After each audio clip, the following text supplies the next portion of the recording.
मित्रांनो नमस्कार. अर्थसंस्कारामध्ये आपलं खूप खूप स्वागत आहे.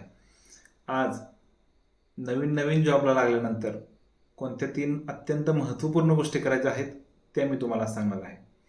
पहिली गोष्ट करायची म्हणजे जो अर्निंग करणारा आहे किंवा जो घरातील कर्ता माणूस आहे त्याचा लाईफ इन्शुरन्स असणं गरजेचं आहे. म्हणजेच कमीत कमी 1 कोटी रुपयांचा तरी टर्म इन्शुरन्स आपला काढलेला हवा. ठीक आहे. दुसरी गोष्ट त्या फॅमिलीचा हेल्थ इन्शुरन्स असणं गरजेचं आहे. कमीत कमी 20-25 लाखाचा हेल्थ इन्शुरन्स काढून घ्या.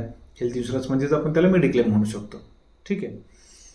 तिसरी महत्त्वाची गोष्ट म्हणजे कमीत कमी आपल्याकडे 6 महिन्याचा इमर्जन्सी फंड आपल्या बँकेमध्ये तुम्ही FD करून ठेवा.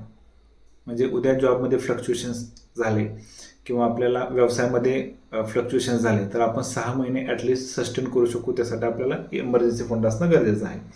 ठीक आहे. त्यानंतर तुमची चौथी गोष्ट येते की गुंतवणूक.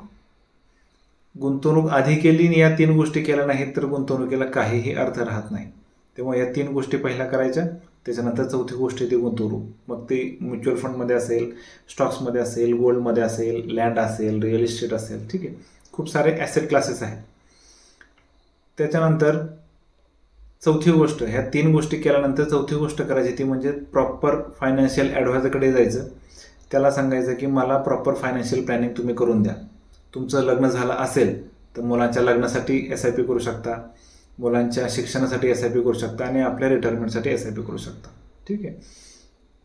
त्यानंतर लग्न जर झालं नसेल तर तुम्ही तुमच्या लग्नासाठी असेल, तुम्हाला कार घ्यायची असेल, तुम्हाला घर घ्यायचं असेल किंवा आपलं रिटायरमेंट असेल तर याच्यासाठी आपण कुठल्या पद्धतीने गुंतवणूक करू शकतो याचं प्रॉपर प्लॅनिंग करून घ्या.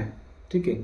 कारण म्युच्युअल फंड हा एक असा ॲसेट क्लास आहे तो लॉंग टर्ममध्ये तुम्हाला खूप चांगल्या पद्धतीने वेल्थ क्रिएट करून देऊ शकतो आणि लवकर सुरुवात केली तर तुमचं अगदी छोट्या रकमेत सुद्धा तुमचं काम होऊ शकतं. ठीक आहे. जर तुमच्याकडे फायनान्शियल ॲडवायझर नसेल तर स्क्रीनवर दिलेल्या नंबरवरती मला नक्की संपर्क करा.